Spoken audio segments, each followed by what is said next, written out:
berorientasi hidup ini kita harus dilandasi apa? Tauhid. Jadi orientasi hidup kita dilandasi oleh tauhid, bukan cuma nyari nafkah, bukan cuma nyari rezeki, bukan cuma makan, minum, berhubungan seks dan lain sebagainya. Enggak, itu sih recehan. Ya, itu perkara-perkara kecil. Kalau kita fokus di situ, apa bedanya kita dengan binatang? Binatang juga cari makan, binatang juga cari minum, binatang juga ngeseks. Maka kita manusia yang diberikan akal, diberikan wahyu, diberikan hidayah dari Allah, petunjuk, maka kita harus lebih tinggi dari binatang. Maka itulah tujuan kita diatur, orientasi hidup kita diatur oleh Allah. Iyyaka na'budu wa iyyaka nasta'in. Yang ketiga adalah taujihut talaqi. Dari mana kita menerima wawasan ilmu, ya, mencontoh siapa? Nah, itu diberi panduan sama Allah. Harus berlandaskan tauhid. Enggak boleh kamu mencontoh Yahudi dan Nasrani. Titik. Siratal ladzi ihdinas siratal mustaqim, siratal ladzina an'amta 'alaihim ghairil maghdubi 'alaihim waladdallin. Itu namanya tauhidut talaqqi. Jadi kita menerima ilmu, wawasan, ya, bagaimana kita makanya ilmu-ilmu, konsep-konsep yang datang dari peradaban barat itu harus diseleksi, ya, itu namanya islamisasi. Nah ini islamisasi pengetahuan itu maksudnya dalam konteks ini, ihdinas siratal mustaqim. Kenapa? Sumber ilmu kita harus kepada Allah dan Rasulnya, kepada kitab yang dijamin keotentikannya, dijamin kebenarannya dari Allah Subhanahu wa ta'ala, yaitu Al-Quranul Karim dan sunnah Nabi kita Muhammad SAW. Nah itu.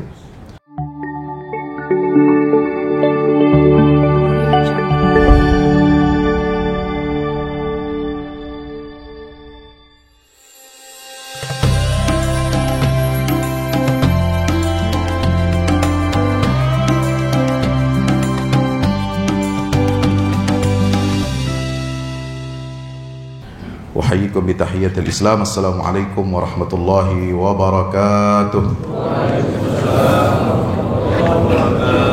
Bersyukur pada Allah Subhanahu wa taala. Alhamdulillahirabbil alamin atas segala nikmat, karunia, taufik dan hidayahnya. Alhamdulillah atas nikmat kita dapat menjumpai dan kita sudah memasuki hari ke-10 di bulan suci Ramadan. Mari kita senantiasa berdoa kepada Allah Subhanahu wa taala agar Allah senantiasa mengkaruniakan nikmatnya kepada kita.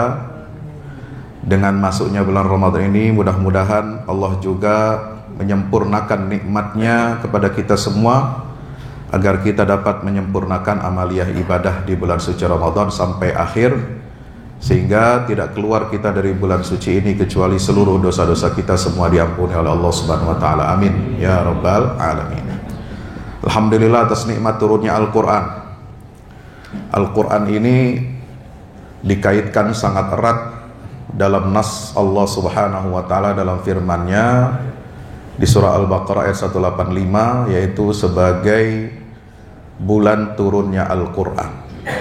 Syahrul Ramadan alladzi unzila fihil Qur'an. Bulan Ramadan didefinisikan dalam Al-Qur'an itu sebagai bulan di mana Allah Subhanahu wa taala menurunkan, ya, Al-Qur'anul Karim.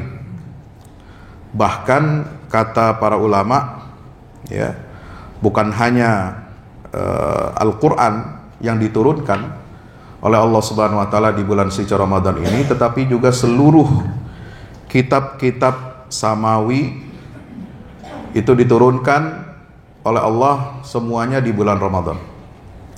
Dalam hadis yang diriwayatkan di dalam Musnad Imam Ahmad, ya, dan juga dalam Sunan Al-Baihaqi, dikutip pernyataan atau sabda Rasulullah Muhammad sallallahu alaihi wasallam bahwasanya unzilat suhufu Ibrahim fi awwali lailatin min Ramadan. Suhufnya, wahyu-wahyu yang berupa lembaran-lembaran yang Allah turunkan kepada Nabi Ibrahim itu diturunkan pada malam pertama Ramadan. Kemudian kitab Taurat Nabi Musa alaihi salam diturunkan pada tanggal lisittin madaina min Ramadan. Madat min Ramadan itu pada 6 Ramadan. Lalu kemudian kitab Zaburnya Nabi Daud yang Allah turunkan pada Nabi Daud alaihissalam itu turun pada li thalathi asyrata lailatan min Ramadan, pada malam ke-13 setelah lewat bulan suci Ramadan. Kemudian Injil Isa, ya, kitab Injil yang diturunkan pada Nabi Isa alaihissalam itu dalam hadis itu disebutkan li thamani asyrata khalat min Ramadan, pada tanggal 18 Ramadan. Dan Al-Quran Allah turunkan kepada Nabi SAW, dalam hadis itu disebutkan li arba'in wa ishrina khalat min Ramadan, itu pada tanggal 24 atau malam 25 Ramadan. Saudaraku yang dirahmati Allah Subhanahu wa taala, maka para ulama ya sangat memperhatikan waktu-waktu di bulan Ramadan ini untuk apa? Untuk memperbanyak tilawatil Quran, bukan hanya puasanya aja. Ya, bukan hanya qiyamul lailnya saja, tarawihnya saja, tetapi juga sesuai dengan nas Al-Quran ayat 185 surah Al-Baqarah itu mereka sangat memperhatikan ya bagaimana agar bulan Ramadan ini menjadi berkah, menjadi berdaya guna, menjadi ladang panen pahala dan panen cahaya dari Allah. Itu dengan apa? Memaksimalkan bacaan Al-Quran kita.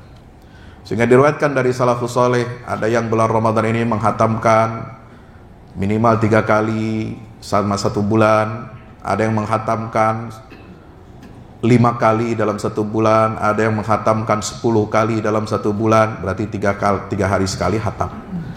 Dan bahkan yang menakjubkan, ya, amalan yang dibiasakan oleh Imam Asy-Syafi'i rahimahullah wa radhiya anhu wa ardhah, itu beliau menghatamkan Quran di bulan Ramadan ini sebanyak 60 kali. Jadi 1 hari 2 kali hatam, siang 1 kali, malam tarawihnya 1 kali hatam. Masya Allah, tabarakallah. Maka itu kita sebagai umat Rasulullah SAW ini kita sudah masuki hari keberapa? 10 ya. Ini minimal kita sudah 10 juz ini ya, Al-Quran itu minimal 1 hari 1 juz ya. Nah, apa pentingnya kita membaca Al-Quran? Itu bukan hanya untuk mengumpulkan pahala ya. Pahala itu sudah pasti ya, membaca Al-Quran 1 huruf itu dicatat sebagai 10 kebaikan pahalanya, 10 pahala ya. Kalau hatam Quran itu jumlah huruf dalam Al-Quran itu 30 juz, itu ada kurang lebih 365.000 huruf dalam Al-Quran ya, dikalikan 10 jadi berapa itu? 3.650.000 pahala itu sekali hatam baca Quran. Nah, tapi yang lebih penting dari itu adalah kita memperhatikan arahan dari Allah, bukan hanya membaca tapi juga kita mengerti, memahami kandungannya. Kalau satu-satu mungkin agak berat, tapi bagaimana kita bisa memahami apa surat yang kita baca, juz yang kita baca ini, itu maksudnya apa sih, mau dibawa kemana kita baca Quran ini. Maka disitulah pentingnya kita memahami ilmu tentang maqasid suwaril Quranil Karim, ilmu tentang tujuan-tujuan besar, tema-tema besar dalam surat-surat Al-Quran ini penting supaya kita baca ya, kemudian dia memiliki athar, memiliki efek ya. Sebab apa? Di dalam Al-Quran disebutkan surat Sad, wa hadza kitabun anzalnahu ilaika mubarakun liyadabbaru ayatihi wa liyatadzakkar ulul albab. Kitab ini Al-Quran kami telah turunkan kepadamu wahai Muhammad SAW ya, itu penuh dengan keberkahan. Bagaimana keberkahan itu bisa diperoleh oleh umat Rasul SAW ketika dia membaca Al-Quran? Liyadabbaru ayatihi. Itu Al-Quran diturunkan bukan sekedar untuk dibaca, bukan sekedar untuk jadi pajangan ya, bukan sekedar untuk jadi dekorasi ya, tetapi untuk apa? Liyadabbaru. Al-Quran ini Allah turunkan kepada Nabi SAW supaya mereka umat Islam ini mentadabburi ayat-ayatnya. Waliyatadzakkar ulul albab, dan supaya orang-orang yang berpikir itu mendapatkan pelajaran. Ini pelajaran apa yang kita dapat dari Al-Quran? Ya, pelajaran apa yang kita dapat dari juz pertama Al-Quran itu? Pelajaran apa yang kita dapat dari surat Al-Baqarah misalnya, lanjut surah Ali Imran, surah An-Nisa dan seterusnya. Nah, ini yang harus kita perhatikan ya. Karena dalam surah An-Nisa ayat 82 Allah Ta'ala mengatakan afala yatadabbaruna Al-Quran ya. Kenapa mereka tidak mentadabburi Al-Quran? Dengan tadabbur Al-Quran ini akan tersingkaplah ya, begitu banyak cahaya-cahaya petunjuk dari Allah Subhanahu wa taala untuk menerangi kehidupan kita. Ya, jadi nggak benar kalau kita berpedoman kepada Al-Qur'an, ya, Indonesia itu nggak akan gelap, Pak. Benar? Nggak akan gelap. Jadi nggak perlu tagar-tagar. Ya, tapi syaratnya apa? Pedomannya Al-Qur'an. Gitu. Indonesia terang, tapi kalau berpanduan pada Al-Quran, kalau enggak ya gelap juga sih sebenarnya gitu. Masya Allah, enggak gelap. Kalau saya optimis, ya, sebab banyak, soalnya di sini aja sholat zuhurnya rame, yang baca Quran masih rame. Insya Allah, ini tinggal ditingkatkan kapasitasnya, tinggal dinaikkan levelnya. Ya, dari level sekedar baca, tadinya cuma baca Yasin seminggu sekali, baca surat Kahfi seminggu sekali, sekarang baca 1 juz setiap hari, kan lumayan udah naik levelnya. Tinggal dinaikkan lagi levelnya itu. 1 hari 1 juz itu kira-kira paham nggak atau mengerti nggak secara global itu juz yang dibaca itu maunya apa Al-Quran ini. Nah, disinilah pentingnya saya menyampaikan tema ini, tema-tema besar dalam surat-surat Al-Quran. Supaya apa? Ini Al-Quran bukan hanya menjadi sumber pahala, tapi juga menjadi cahaya, karena Al-Quran itu sebagai cahaya. Nurun wa anzalna ilaikum nuram mubina yahdi bihillahu man ittaba'a ridwanahu subulas salam. Allah menjanjikan siapa orang yang mengikuti petunjuk Al-Quran, pasti Allah akan berikan apa? Kebaikan, kesejahteraan, kemakmuran, subulas salam, jalan-jalan keselamatan baik di dunia maupun di akhirat, ya. Nah, ini kalau sekedar tahdus bin nikmah, ya, bukan untuk gagah-gagahan. Saya mengelola channel YouTube, ya, bisa dilihat di sini, nanti bisa dipantau, cuma ini pernah udah 2 kali dimatiin nama YouTube, hidup lagi, saya protes, ya, biar bangkit lah itu. Kenapa? Ya, ini soal Palestina kemarin sering saya posting itu suka diprotes sama YouTube, katanya melanggar pedoman komunitas. Ya, komunitas elu bukan gue. Kalau komunitas gue di Indonesia mendukung Palestina, bos. Ya, ente bilang dia teroris, tapi enggak, dia bukan teroris, dia pejuang kemerdekaan. Nah, di kanal saya ini ada satu playlist khusus tentang tadabbur, tilawah dan hidayah Al-Quran 30 juz. Ya, itu bisa Bapak ikuti. Cuma ini masih dalam tahap kita menyusun draft bukunya. Ya, karena perlu waktu, perlu ketekunan ini, tapi saya sudah sampaikan sebanyak 30 juz, ada 30 episode. Nah, tapi apa yang ingin saya sampaikan di sini dalam waktu yang singkat, insya Allah saya akan sampaikan paling tidak 10 juz pertama dulu ini, ya, karena 10 juz ini kan sudah hari ke-10. Nah, sekarang saya ingin perkenalkan kepada Bapak semua, ya, hadirin semuanya, jamaah Masjid Al-Bahri. Tema-tema besar 114 surat Al-Quran yang terdiri dari 30 juz itu apaan sih? Ini ringkasannya cuma 1 lembar, Pak. 1 halaman. Ya. Coba lihat. Surat Al-Fatihah sampai surat At-Taubah. Berarti itu masuk juz yang ke-9, ya.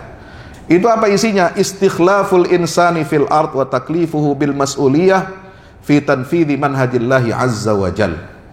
Ya, bagaimana Allah Subhanahu wa taala dengan surat-surat itu dari surat Al-Fatihah, surat Al-Baqarah, Ali Imran, An-Nisa, kemudian Al-Maidah, Al-An'am, ya, kemudian Al-A'raf, ya. Lalu kemudian Al-Anfal dan At-Taubah, ada 9 surat itu pertama dari awal yang sampai 9 surat. Surat ke-9, surat Taubah. Itu isinya itu apa? Untuk memandu manusia, ya, memberikan tugas kepada manusia sebagai khalifah di atas muka bumi ini. Dan bagaimana manusia ini diberikan panduan oleh Allah, ya, untuk bertanggung jawab, ya, mas'uliyah, tanggung jawab, responsibility, fi tanfidhi manhajillahi azza wa jalla, untuk menerapkan, mengimplementasikan manhajnya Allah, cara Allah Subhanahu wa taala menyelenggarakan kehidupan di atas muka bumi ini. Bada'an bil aqidatis shahihah, dimulai dari apa? Akidah yang benar. Ini akidah ini pondasi dalam kehidupan kita. Wa mururan bid dakwah, lalu kemudian beranjak ke masalah dakwah. Bukan hanya kita punya akidah yang benar, tapi juga kita diperintahkan oleh Allah untuk apa? Menyebarkan, mendakwahkan ajaran Islam ini yang samhah, yang rahmatan lil alamin, untuk menjadi pedoman bagi umat manusia. Minimal dipraktekkan dulu kepada umat, di kalangan umat Islam. Wa iqamati syara'illah, menegakkan syariat Allah. Wa intihaan bil jihad fi sabilillah, dan berujung, itu surat At-Taubah ini ujungnya adalah bagaimana kita menjaga dan melindungi dakwah itu dengan jihad fi sabilillah. Karena pasti ada orang yang nggak suka, negara yang nggak suka, bangsa yang nggak suka, ya, kalau dunia ini diterangi oleh Al-Quran, ya, maunya mereka supaya dunia ini gelap aja, tanpa pedoman, tanpa petunjuk dari Allah Subhanahu wa ta'ala. Ada orang-orang yang nggak suka Indonesia ini gelap aja. Nah, makanya kita harus lawan dengan apa? Menerangi Indonesia ini dengan cahaya Al-Quran. Gitu.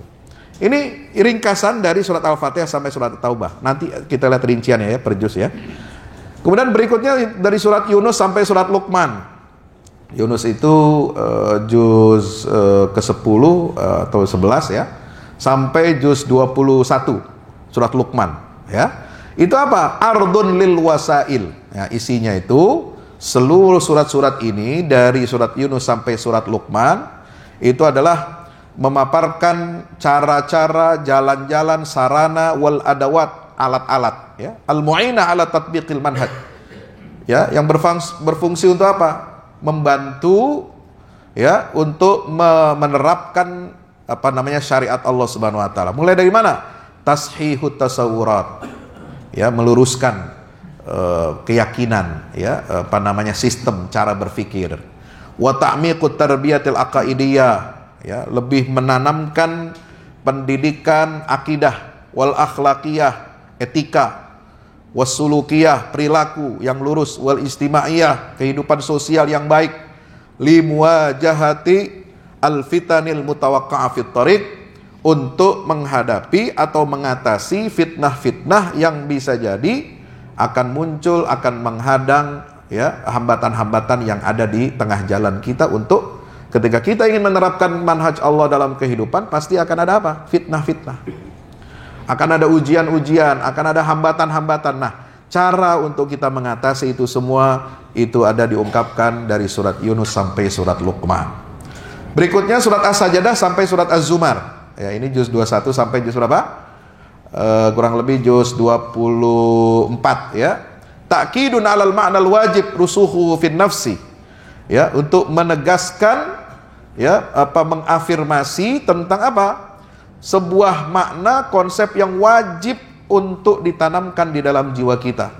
Khilalatan fi dzil manhaj. Jadi pada saat kita berupaya untuk mengimplementasikan manhaj Allah taala ini, itu kita perlu untuk apa? Untuk mengafirmasi ya, makna-makna yang harus ada di dalam jiwa kita sebagai hamba Allah. Yaitu apa? Nah, ini semua manusia sebagai khalifah di atas muka bumi, apalagi umat Islam, umat dakwah, umat Rasulullah, dia harus memiliki sifat apa? Al-istislam lillahi ta'ala bitta'ah. Dia harus pasrah ya. Pasrah dan tunduk kepada Allah dengan ketaatan, wal khudu' ya, dengan ketundukan, wat tafwid atau al-islam al ikhlas fil ibadat wal harakat was sakanat. Ya, disertai dengan apa? Sikap tunduk, disertai dengan keikhlasan dalam ibadah, dalam bergerak, bahkan dalam diam. Ya, diamnya kita itu bukan sekedar diam. Ya, tapi juga diamnya kita itu menjadi ibadah. Diamnya kita itu memikirkan tanda-tanda kebesaran Allah di alam semesta, ya. Nah, kemudian lanjut surat Ghafir sampai surat Al-Ahqaf ya, 24 sampai 26. Itu apa isinya? Tanbihatun fil marhalatil intiqaliyah. Ya, ada rambu-rambu, ada peringatan-peringatan, ya. Di situ sudah masuk apa? Marhalah intiqaliyah. Masa transisi, periode transisi bainad dakwah, antara dakwah yang ada di dalam surat Ghafir wal muwajahah wal qital.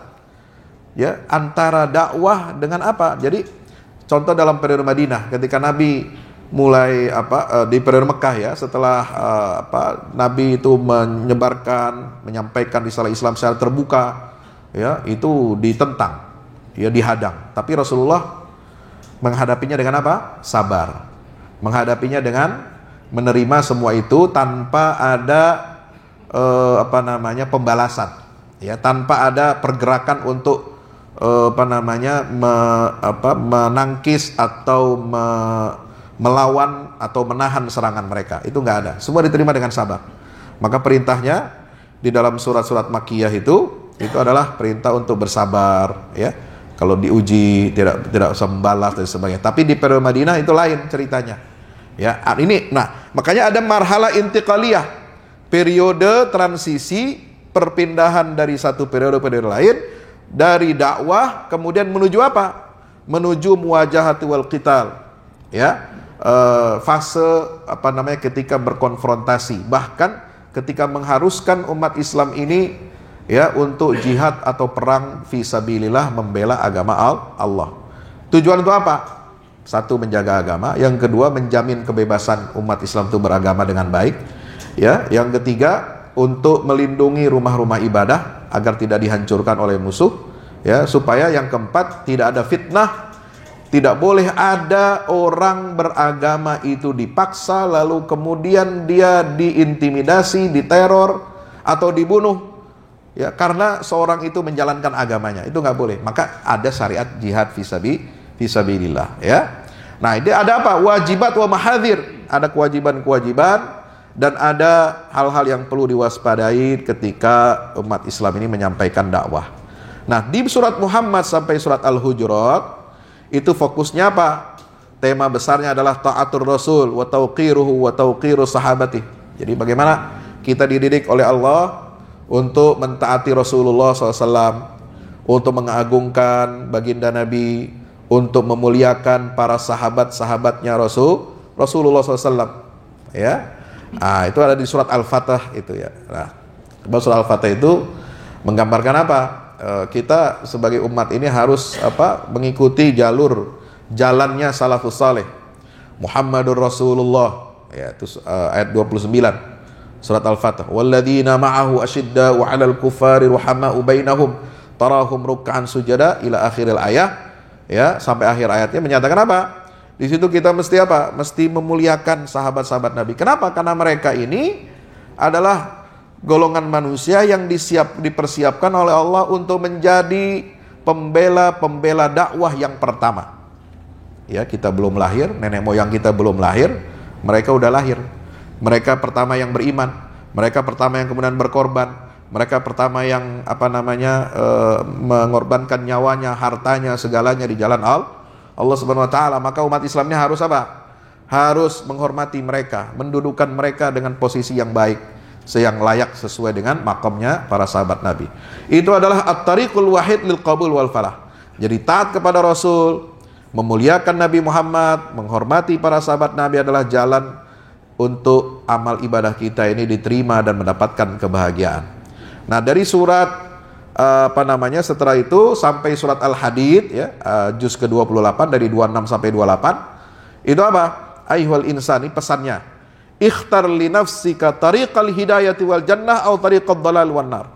Ya, ini Allah memberikan pilihan. Ya, Anda hidup ini ya hanya ada dua pilihan. Kamu mau memilih jalan hidayah, ya, menuju surga, atau memilih jalan kesesatan untuk menuju neraka. Nggak ada pilihan yang ketiga. Ya, jadi kita nggak boleh setengah-setengah. Kalau mau beriman, ya beriman yang benar. Kalau mau kafir, ya kafir aja sekalian, total. Jadi total iman, total kafir, nggak ada setengah-setengah. Kalau orang setengah-setengah, itu munafik. La ilaha ula wa la ilaha ula mudzabdzabina baina dzalik. Apa hukumnya orang munafik? Bukan berarti dia ada di tengah-tengah surga, tengah-tengah neraka. Nggak ada.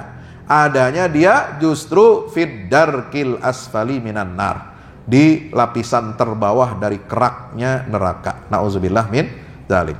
Lalu selanjutnya dari juz ke-28, ya, Al-Hadid itu 27, Al-Mujadilah sampai At-Tahrim, jadi juz yang ke-28, satu juz ini, juz 28 itu apa? Ayat-ayat, surat-suratnya di juz 28, teman-teman, itu pesannya apa? Tarbiyatul fardi wal jamaah alal wala lil islamu ahli wal bara' minal kufri wa ahli.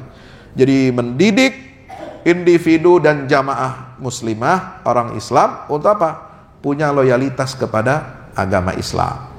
Ya, loyalitas kepada ahlul Islam, kepada pemeluk agama Islam. Dia bisa bergaul, dia bisa bertoleransi dengan umat non-muslim, dia bisa bersahabat ya dalam komunitas ini itu dan sebagainya, bekerja sama dalam muamalah keduniawian, tapi walaknya, ingat, walaknya orang muslim itu kepada umat Islam secara umum.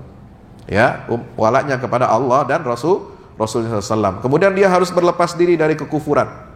Jadi bergaul dengan orang kafir nggak masalah, tapi kita nggak boleh meyakini kebenaran agamanya. Itu barok, itu namanya barok, berlepas diri dari kekufuran. Nah, itu toleransi yang benar itu begitu. Bukan toleransi kita disuruh ajak mengoplos ajaran agama. Ya, misalnya jadi agama Abraham. Ya, agama Abraham itu campuran agama Yahudi, Kristen, Islam. Ya, sekarang ini bukan cuma bensin aja dioplos, tapi agama juga, keyakinan dioplos.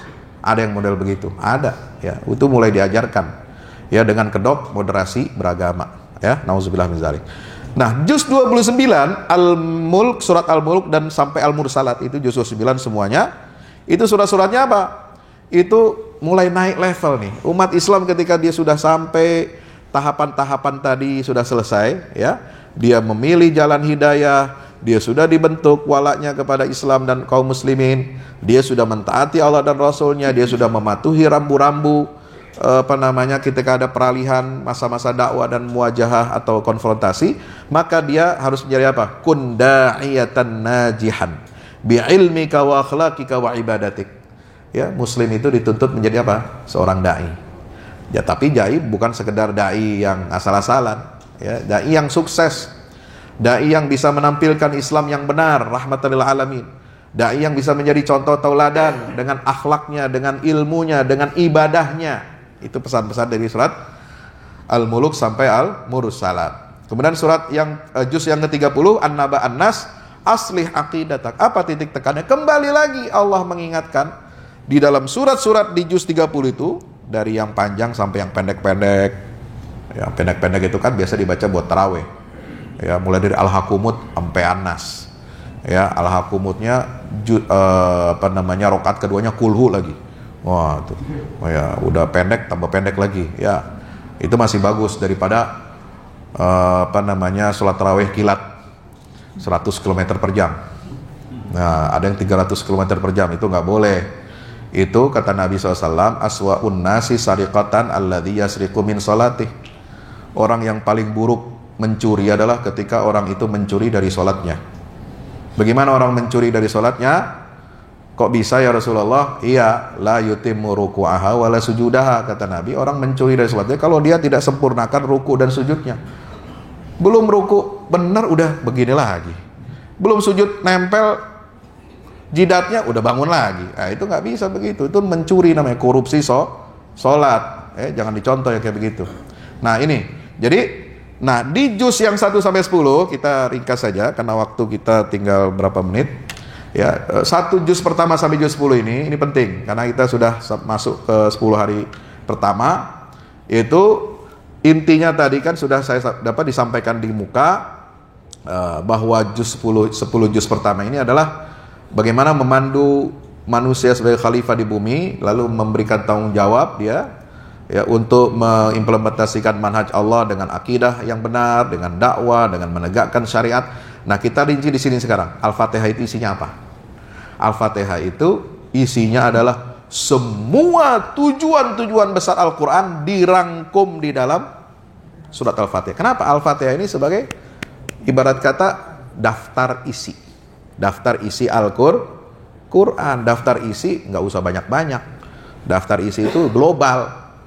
Ya, Bismillahirrahmanirrahim, Alhamdulillahirrabbilalamin, Ar-Rahmanirrahim, Malik. Itu setiap ayat itu menunjukkan daftar isi pokok-pokok Al-Quran. Yaitu apa? Tauhidul aqidah. Kita mesti kuatkan akidah kita bertauhid kepada Allah. Kemudian tauhidut tawajjuh. Ya, tauhid akidah itu mulai dari ayat 1. Ya, kemudian sampai apa? Sampai maliki yaumiddin. Ya, itu tauhidul aqidah. Kemudian yang kedua tauhidut tawajjuh, iyyaka na'budu wa iyyaka nasta'in. Tauhid ketika kita berorientasi, orientasi hidup kita ini buat apa? Dari mana, mau kemana, dan untuk apa? Nah, itu iyyaka na'budu wa iyyaka nasta'in. Tauhid tawajjuh artinya berorientasi hidup ini kita harus dilandasi apa? Tauhid. Jadi orientasi hidup kita dilandasi oleh tauhid, bukan cuma nyari nafkah, bukan cuma nyari rezeki, bukan cuma makan, minum, berhubungan seks dan lain sebagainya. Enggak, itu sih recehan. Ya, itu perkara-perkara kecil. Kalau kita fokus di situ, apa bedanya kita dengan binatang? Binatang juga cari makan, binatang juga cari minum, binatang juga ngeseks. Maka kita manusia yang diberikan akal, diberikan wahyu, diberikan hidayah dari Allah, petunjuk, maka kita harus lebih tinggi dari binatang. Maka itulah tujuan kita diatur, orientasi hidup kita diatur oleh Allah. Iyyaka na'budu wa iyyaka nasta'in. Yang ketiga adalah taujihut talaqi. Dari mana kita menerima wawasan ilmu, ya, mencontoh siapa? Nah, itu diberi panduan sama Allah. Harus berlandaskan tauhid. Enggak boleh kamu mencontoh Yahudi dan Nasrani. Titik. Ihdinas siratal mustaqim, siratal ladzina an'amta 'alaihim ghairil maghdubi 'alaihim waladdallin. Itu namanya tauhidut talaqqi. Jadi kita menerima ilmu, wawasan, ya, bagaimana kita makanya ilmu-ilmu, konsep-konsep yang datang dari peradaban barat itu harus diseleksi. Ya, itu namanya islamisasi. Nah, ini islamisasi pengetahuan itu masuknya dalam konteks ini. Ihdinas siratal mustaqim. Kenapa? Sumber ilmu kita harus kepada Allah dan Rasulnya, kepada kitab yang dijamin keotentikannya, dijamin kebenarannya dari Allah Subhanahu wa ta'ala, yaitu Al-Quranul Karim dan sunnah Nabi kita Muhammad SAW. Nah, itu. Yang kedua, soal Al-Baqarah, apa isinya? Itu tema besar adalah takliful jamaatil muslimah bihamli amanatil istikhlafil ard. Jadi memberikan tanggung jawab kepada kelompok jamaah kaum muslimin. Ya, untuk apa? Dia konsisten, ya, menanggung, membawa amanah sebagai khalifah di atas muka bumi. Dengan cara bagaimana? Apa pondasinya? Ada 3. Yaqumu ala thalathati anasir. Yang pertama adalah ketakwaan kepada Allah. Yang kedua adalah ketaatan yang mutlak, ya, ketaatan mutlak kepada Allah sesuai dengan manhaj yang diturunkan sudah sempurna dan tidak bisa terbagi-bagi. Yang ketiga adalah tamayus. Tamayus itu jamaah muslimah itu dia memiliki kekhasan, keunikan. Dia boleh membaur, dia boleh bergaul dengan umat lain, tapi dia tidak boleh luntur ciri khasnya sebagai muslim. Apa ciri khasnya muslim? Ya, akidah, tauhid. Apa ciri khasnya sebagai muslim? Tandanya dia muslim, ya sholat. Kalau kita bergaul sama orang lain, ya, di luar Islam, ya, kalau kita melebur kemudian kita nggak ada bedanya dengan mereka, nah itu bukan jamaah muslimah namanya. Ya, ngaku aja muslim KTP tapi nggak sholat. Ya. Ngaku aja muslim tapi nggak dia nggak punya ciri khas, akidah tauhidnya sudah luntur, ya. Pluralisme lah, macam-macam. Nah, itu sudah tidak ada tamayusnya. Nah, ini. Jadi surat Al-Baqarah itu mengajarkan inti sebagai tugas khalifah di atas muka bumi ini. Inni ja'ilun fil ardi khalifah, itu harus berdiri di atas 3 unsur pokok, ya, dalam menjabarkan perintah-perintah Allah, yaitu dengan ketakwaan kepada Allah. Makanya di situ ada apa? Perintah puasa, perintah zakat, perintah sholat, perintah ini haji, umroh, sodako, jihad, itu semua ada di surat Al-Baqarah. Ya, itulah ciri khas keunikan muslim, nggak ada di tempat yang lain. Yang ketiga surat Ali Imran. Apa isinya? Da'watul jamaatil muslimah li tsabat alal haq. Ya, mengajak kita, mendorong kita umat Islam ini untuk teguh, kokoh di atas kebenaran. Wa tahammulil mas'uliyah allati uridat fi suratil Baqarah. Nah, untuk dia mengambil peran tanggung jawab, ya, sebagaimana yang sudah disebutkan di dalam surah Al-Baqarah. Kalau dia sudah punya amanah sebagai khalifah, maka dia harus harus teguh di atas kebenaran. Nah, keteguhan di atas kebenaran ini itu adalah isi poros dari surah Ali Imran. Ya, dengan menyebutkan bagaimana bibayani awamilis sabat. Ya, faktor-faktor yang menyebabkan kita dapat teguh di atas kebenaran itu bagaimana? Apa saja? 1, saddu babis syubuhatil aqaidiyah. Ya, menutup rapat-rapat pintu subhat akidah. Makanya di situ dibahas soal kemusyrikan, soal trinitas, soal Yahudi, kerusakan akidahnya, supaya apa? Kita punya imunitas akidah. Ya, orang muslim harus punya imunitas akidah. Ya, dia tidak tertarik, tidak tergiur walaupun pakai argumentasi rasional ya yang dikemukakan oleh akidah lain, itu pasti ada subhatnya. Nah, itu ditutup ya.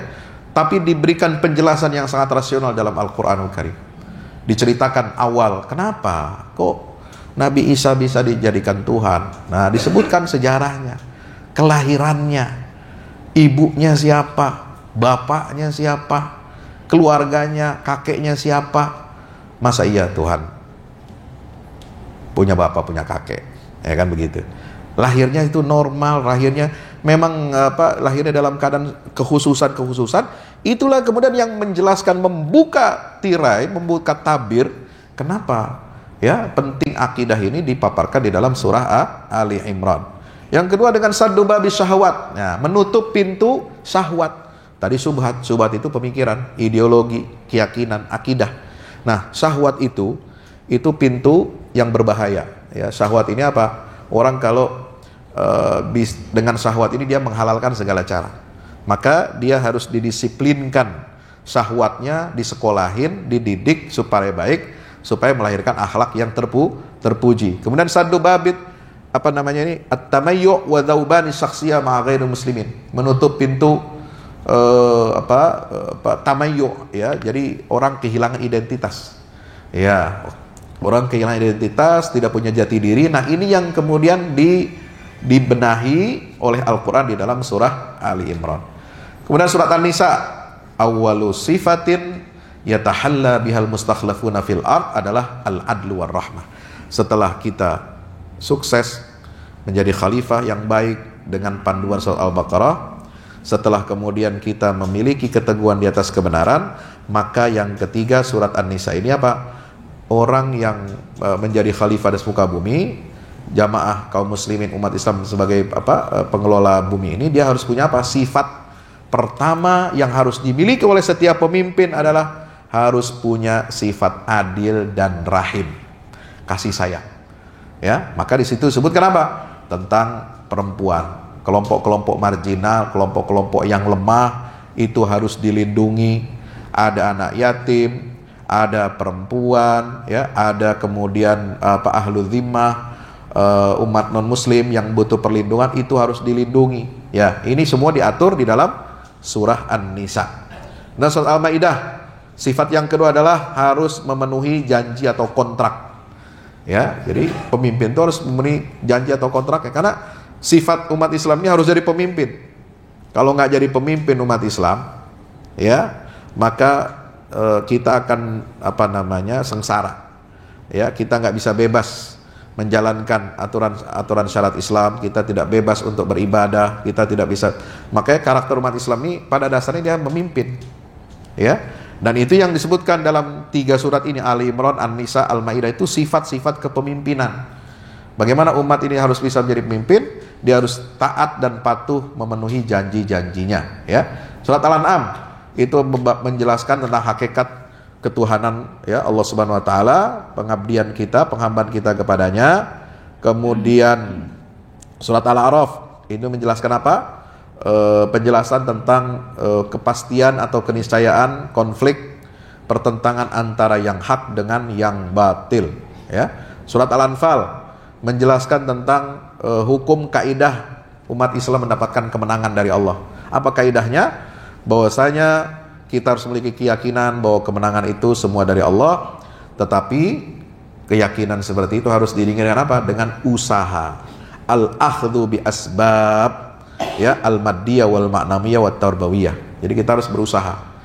Nah, seperti di Palestina, ya, mereka berjihad. Ya, bukan cuma yakin kemenangan dari Allah, tapi juga mereka melakukan persiapan, wa'iddu lahum mastata'tum min ribatil khair, dan seterusnya, min quwwatin wa min ribatil khair. Nah, terakhir surat Taubah di juz yang ke-10, al-balaghul akhir lil basyariyah wal ahkamin nihaiyah. Nah, ini tentang pengumuman, ya, penyampaian akhir Bagaimana eksistensi umat Islam di tengah manusia dan hukum-hukum final.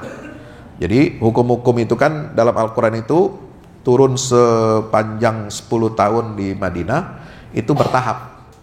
Hukum minuman keras, hukum riba, macam-macam.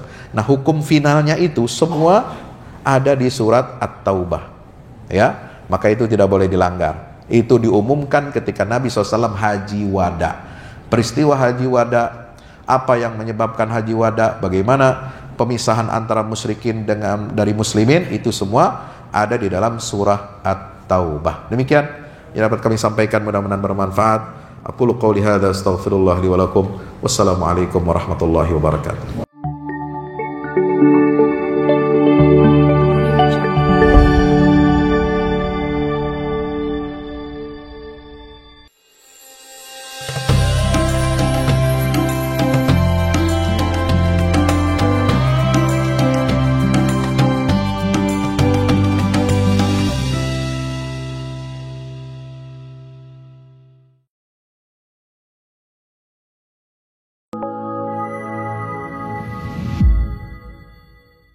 Yang terbaru dari Ustadz Fahmi Salim, buku Runtuhkan Zionis Rebut Baitul Maqdis, buku yang siap membuka cakrawala pikiran dan batin sahabat, sudah bisa dipesan sekarang juga. Hasil yang dicapai para mujahidin dalam pertempuran Badai Al-Aqsa 7 Oktober 2023 memiliki arti penting ataupun nilai strategis, bukan hanya dalam pembuktian bahwa kekuatan Israel bisa dikalahkan bahkan oleh pihak yang memiliki persenjataan jauh di bawahnya, melainkan juga dalam menyadarkan dunia Islam, terutama para pemimpinnya yang memilih menjadi penonton ketimbang membantu sesama saudaranya. Buku ini adalah salah satu bentuk dukungan dan ikhtiar dengan niat berjuang bersama-sama dengan mujahid Palestina. Tak sekedar memberikan informasi, membeberkan fakta atau data kepada khalayak di Indonesia. Buku ini juga hadir untuk meluruskan tudingan bahkan fitnah terhadap para pejuang di sana. Betapapun kita berada jauh dari Al-Quds, melalui buku ini kita akan dapatkan bagaimana kita bisa memperoleh pahala yang sebanding dengan para pejuang di garda terdepan di negeri perlawanan Palestina. Dapatkan buku Runtuhkan Zionis Rebut Baitul Maqdis segera.